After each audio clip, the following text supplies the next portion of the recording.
Good morning mga inday and mga uncle! Welcome back sa ating YouTube channel.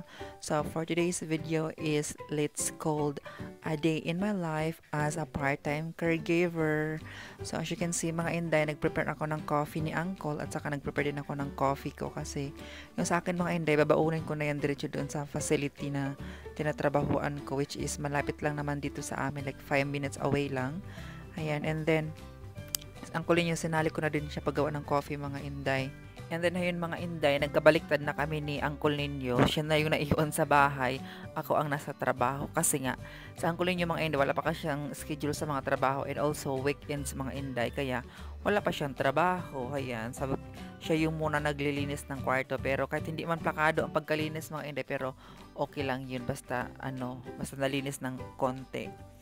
Ayan. And then after that mga inday, nag-ayos na tayo. So of course, lagyan ko ng Lumify yung mata ko. So, kailan kaya tayo sponsoran ni Lumify? Kaya yun palagi ginagamit ko. Kasi nga mga inday, minsan lumalabo yung mata natin, nangangati. So kailangan ko talaga ako may palaging nagpapatak ng Lumify. And as you can see mga inday, nagbihis na ako ng ating scrubs. So kung baka tinatanong yung mga inday, bakit paulit-ulit yung scrubs mo? So, dalawa lang kasi yung scrubs ko mga inday kasi nga medyo pricey or pagkamahalan yung scrubs natin. Ayan. So, mamaya, soon, kung na tayo sahod mga inday, dagdagan natin ng dalawa yung scrubs natin or tatlo. Ayan, kaya para hindi tayo paulit-ulit sa ating sinusuot. And then, as you can see, mga inday, kailangan ko din iayos yung buhok or i-fix natin yung buhok natin. Kaya para pag once na maglinis tayo or mag-ayos tayo ng ating resident, so dapat mga inday, hindi sagabal yung buhok natin and dapat nakaayos tayo and dapat hindi tayo mukhang haggard. Ayan, dapat good vibes lang ating look. Ayan, para palagi nakangiti sa atin yung mga residents natin or yung mga inaalagaan natin. And then after that mga inday, naglagay ako ng tinted sunscreen kasi nga mainit for today's video. Kaya naglagay tayo ako ng tinted sunscreen. Of course, nagkilay din ako ng very light sa mga inday. Ayan, and of course, naglagay tayo ng kunting blush on. Kaya para naman mukha tayong fresh tingnan mga inday. Kaya para hindi tayo mukhang haggard tingnan. And then after natin mag-blush and mga inday, nilagay ako ng konting lipstick, ayan, and lip tint mga zay. Kaya para naman mukha tayong fresh tingnan lang naman pagtrabaho ko mukha kang haggard, diba mga inday? So, tsaka naman ang ganyan. After that, naglagay na ako ng sapatos ko, then few minutes nito mga inday, umalis na kami ni Uncle kasi nga ihatid ako ni Uncle Ninyo, which is malapit lang naman dito mga inday. And then ayan, sa Uncle Ninyo nagtingin ng schedule sa mga trabaho din niya. So, hello mga inday. So, hello mga inday. May ano lang ako sa inyo. So, yung, di ba nakita niyo yung nag-spray ako. Tapos sabi niyo, wait lang. So, di ba sabi niyo, nag-spray ako ng ng pabango. So, hindi ba yung mga inday, yung perfume. Hindi siya perfume, cologne siya. So, ito yung mga inday. Pambata kasi yung na cologne ito siya. Cologne, ayan o. Cologne, binge. Ang gamit ko. So, nirefill ko siya dito, yung in-spray ko. Tapos, nung sinabi ni Ate Glenda na dahil pwede okay lang mag-ayos ka ng mukha mo pero wag ka na maglagay ng perfume or cologne. Tapos yung first day ko mga inday, ito yung ginamit ko. Hindi ako nagpabango, pabango ako mga inday ito. Ayan. Tapos ito yung ginamit ko nung first day ko mga inday. Second day din ako gumamit nito. Pero pang bata siya to mga inday. Ayan. Pero ngayon hindi natin gamitin kasi nga baka wala na talaga. Baka expired tayo or mat-fired. So yun lang mga inday. So, after a few minutes mga inday, andito na tayo sa sasakyan. But nakalimutan ko pa yung kape ko. So, binalikan ko yung kape ko mga inday. Ayan, kasi nga, coffee is life tayo. Then, hinatid na ako ni Uncle Ninyo doon sa kung saan ako nagtatrabaho kasi malapit lang naman kami dito. So, hayun mga inday, see you in the facility. I'm excited na makita yung mga residents na ilaalagaan namin. By myself. Again. You're home. Home. Oh, by myself. Bye. I don't want to See you be later. myself again. I love you, love. Wait, love, may coffee. Get it. Bye-bye. See you later. you, love. I love you. Tell her she can have them. Okay.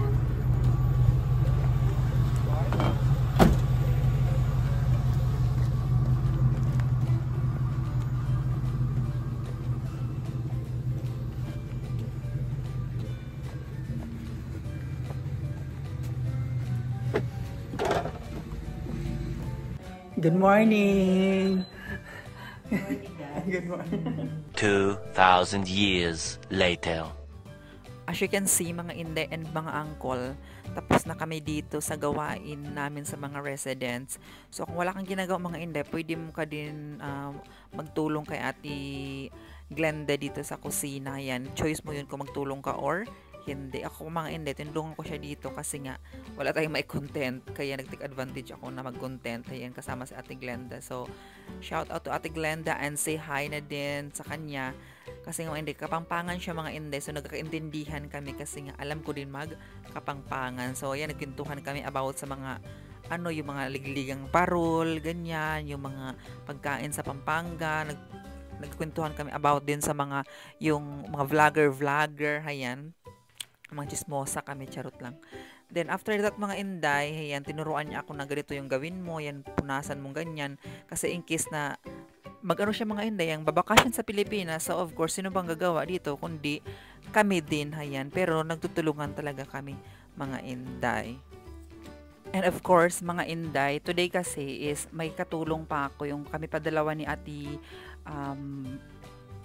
Vanji, naggagawa sa isang resident, pero bukas mga inday ako na talaga ang isa, bali mag one on one na lang talaga ako bukas mga inday, kasi nga bukas is may bagong iti-train si Ate Vanji, so ako kailangan ko talaga mag one on one na talaga mga inday, which is alam ko naman, ayan, pero minsan mga inday hindi ko nasa sa ulo or nakakaligtaan ko yung yung mga, for example, yung mga needs ganyan, kaya ang ginawa ko, sabi ko kay Beverly, so shout out pala to Beverly.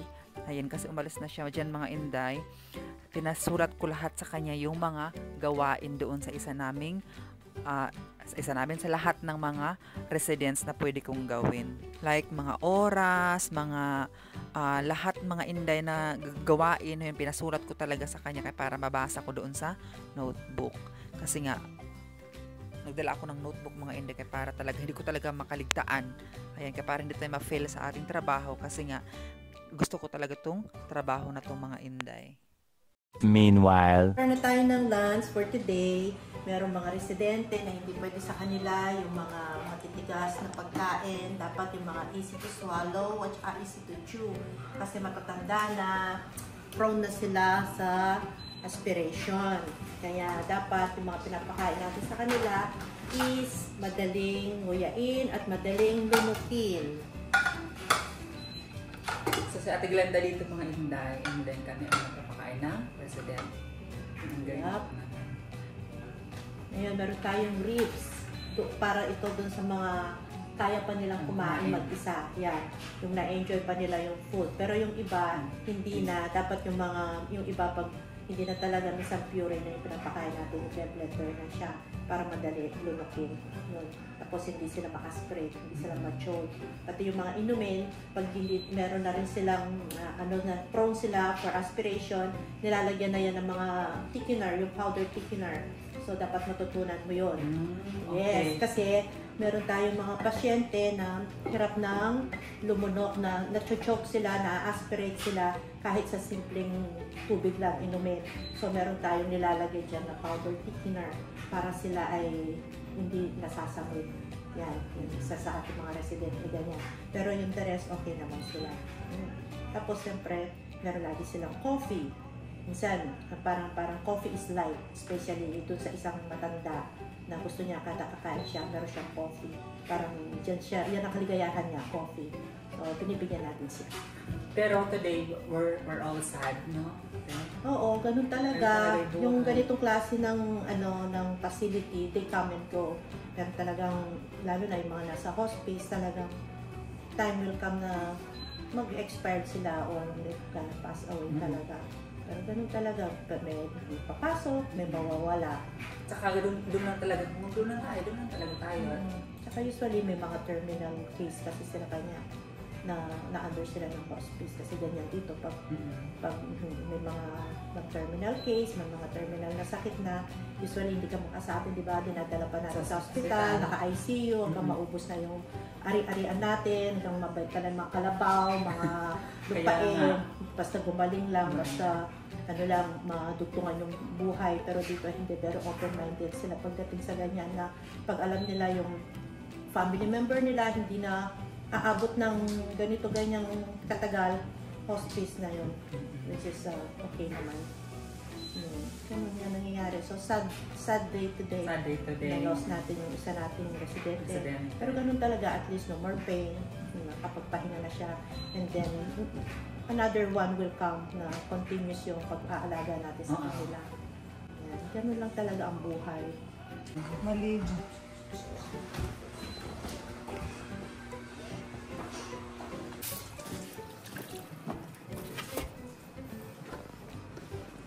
Masarap to kare-kare. Biasa ka magkare-kare to? Biasa ka magkare-kare? Wow. So, alam mga hindi, may sabihin ako sa inyo. Alam nyo ba, nakita nyo ba itong lock na to? Kaya may lock siya. Ayan. Kasi dito nalagay yung mga knife. Ano kasing purpose nito, te? Kasi yung mga residente natin may dementia. So, dapat nakalock yung mga knife natin. Ayan, mga inday. Yeah. Kaya dapat naka-safe talaga siya. So, Kanya ganun. ikaw pag make sure. After gamit mga inday, ilalagay ka. nilalak siyang ganun. So, ayan. May natutunan tayo for today's videos. And of course, look at this mga inday. We're cooking adobo.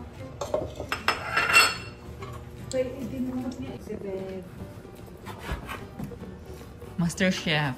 Yeah. Tita Bandi ako. Prepare ako. Let's try to Ilocano adobo. We have like 3 different adobo, like Ilocano, Bisaya, and Kapampangan.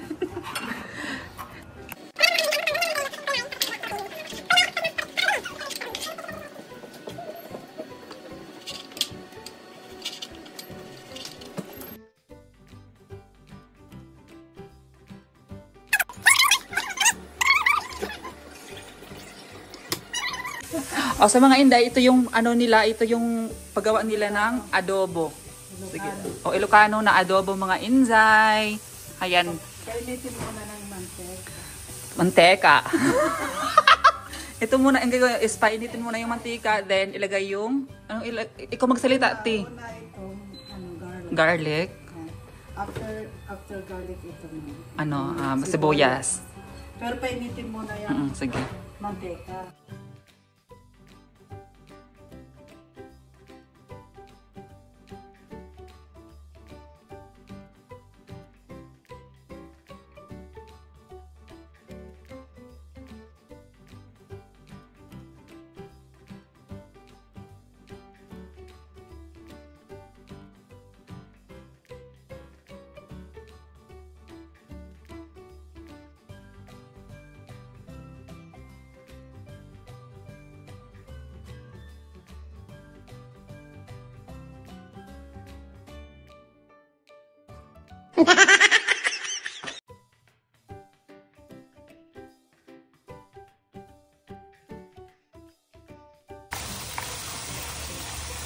Hintayin natin magkakamantika. Sa mga inday, kailangan siya pag mantikain, and then kailangan siya dapat maging brown talaga yung karne mga inday. So, bago nalagyan ng toyo and tuyo lang, suka. Mamaya suka. So, ayan mga inday. Lagyan na siya ng kalamansi na soy sauce mga inday. This is not sponsored ha, mga inday. Pero ito nilagay namin kasi masarap daw to. And of course, Sprite is also sponsored. And of course, ano to take? Kikuman soy sauce. Ayan, mga inday, yun yung nilalagay. How about ano to? Oyster sauce. Ito nga naglagay. Ito lang. Yun lang, mga inday. Ayan, naubos pala. Kaya ito nga yung... So, ayan mga inday. Kasi mukhang nag-brown na yung ilagay na yung laurel, yung dahon. Ayan. And then, of course, durog na paminta. So, ganyan ang pagluto, way nila na pagluto mga inday. Hindi pa man lagyan na tuyo, mukhang masarap na. Ano to, ting? Buyo. Powder. Buyo powder. Buyin powder? Hindi ko alam yun. Nor. Honor cube. Parang honor cube siya, pero powder siya na ano, whey. Tapos ihalo. Ihalo mga inzay. Mekos. Ayan.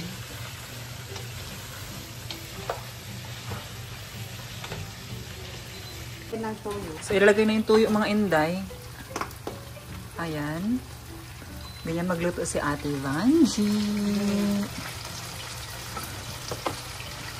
Please share, likes, and subscribe for more videos. Amoy pa lang mga inday, to be honest. Ulam na. As in, kailangan rice na lang kulang. Sprite.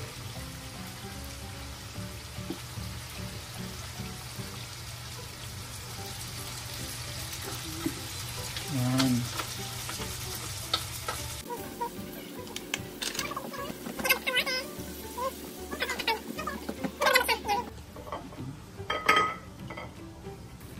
Umili ka din.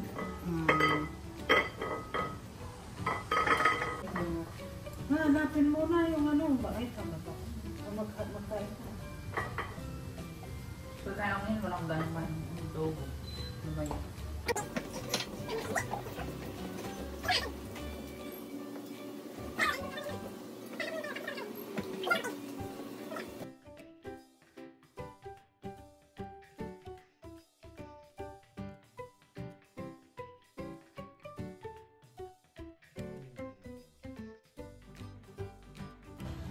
Inday mangga mga inday. Tapos maya back to work na naman kami pag maano gising na yung mga resident. Tulog pa kasi sila. Sobrang tulog pa sila. Kakain na kami mga inday, yung ginagawa namin. Tapos pwede ka na mag-cellphone very light. Ayan, then pag may mga bill, nagbi-bill, i-check mo din, tapos ano kung ano mga kailangan nila. And even din sila nagbi-bill, pwede mo rin silang i-check. Kasi iba kasi din na nagbi-bill eh. So ayun, kailangan mo i-check. Ganoon ang ano dito. Doon sa ano. Ano na kailangan sila. Yeah. Yan, nag-add sa Ate Vanjie ng brown sugar, mga jay. Ayan, tapos na.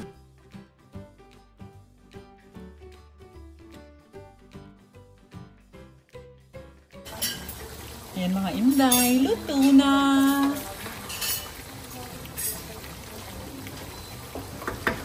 Charap!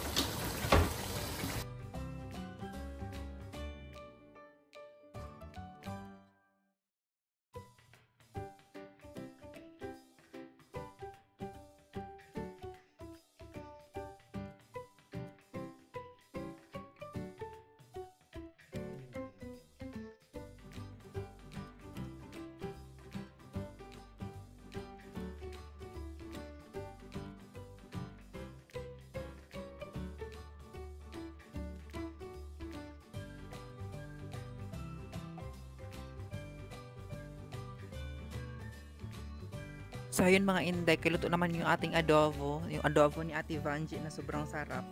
So, para siyang, malapit siyang lasa sa humba mga inday. Pero ang sarap talaga ng adobo niya. At saka ang dami kong nakain. Ayan, dinagdagan ko pa nga yung rice ko. At saka dami kong nakain. Ayan, so kumain na kami dyan. Kay mga inday, few minutes. Pagkatapos ng kumain, so asikasuhin na naman ulit yung mga residents, mga inday. So, ganun lang yung trabaho namin. Always residents and residents and residents. Kasi nga, yun talaga yung work. And yun talaga dapat yung pinofocusan mga inday. So, ayun lang mga inday. May share ko lang. Thank you so much. Then, after namin mga inday kumain, of course, kailangan namin hugasan yung mga kalat namin. So, nagtutulungan na kami dito, mga inday. Ayan. As you can see, yan, nagtutulungan na kami dyan maghugas ng pinggan. Ayan, ako nagsasabon. And si Beverly yung nagbabanlaw ng, ng pinggan. And then, si Ate Vanjie naman yung naglilinis ng pinagkakainan namin doon sa lamesa, sa counter. So, ayun lang again, mga inday. Another ma-share ko lang. Charot.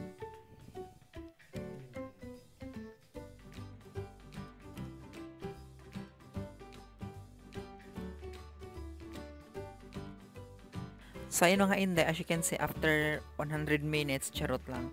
Kasi tapos na kami ayos ng mga residents namin. Ayan, kasi pagkatapos ng kumain mga Inday, balik na lang kami sa residence and then i-check na naman sila. I-check kung may mga something sa ano nila, ganyan, na pwedeng linisan. Then, tapos na kami mga Inday. Then now, nilagay na namin ulit sa sala and nag-prepare kami ng mga food nila. And then inutusan ako ni Ate Glenda na tinuruan niya ako kung about sa mga gamot na ilalagay ganyan kasi nga in case nga magbakasyon sa Ate Glenda and then si Ate Vanji, so sino maiwan dito? Ako mga Inday. So of course, ako na lang asa yung iba kong kasama ang gagawa. So pinag-aaralan ko talaga mga Inday lahat dito sa ano. So sana mga Inday matutunan natin lahat para hindi na tayo nagtatanong. So yun lang mga Inday, mai-share ko lang. And then ito yung mga pagkain ng resident mga Inday. So ibang resident kasi mga Inday kailangan nilang subuan. And then yun yung mga ano nila, juice, coffee, and water. So itong time na to mga Inday, tapos na kami lahat sa mga gawain, hayan, at saka yung lahat ng resident mga Inday, like inayos na ba namin, like, about sa pag-toothbrush, sa paglilinis, basta lahat mga Inday, hindi siya pwedeng i-ano sa video, pero yun yung mga ginagawa namin. And then after that, very sad kami mga Inday kasi nga today is my umalis na sa amin na isang resident mga Inday na walang balikan. Ayun, kaya sad kami. So ganun talaga yung buhay mga Inday, kung doon ka lang talaga. Ayun, nilinis ko pa siya mga Inday, and after 1 hour, ayun, wala na siya. Kaya nga may pagka very light sad tayo. Okay, sa adwa. So ayun mga Inday, tapos na aking time, and then pauwi na ako, and bye to Ate Glenda. So thank you so much te sa mga sa pagtuturo sa akin lahat ng mga gagawain ko for today's video, and see you again tomorrow te. Okay, see you tomorrow. My pleasure. Ate, bye.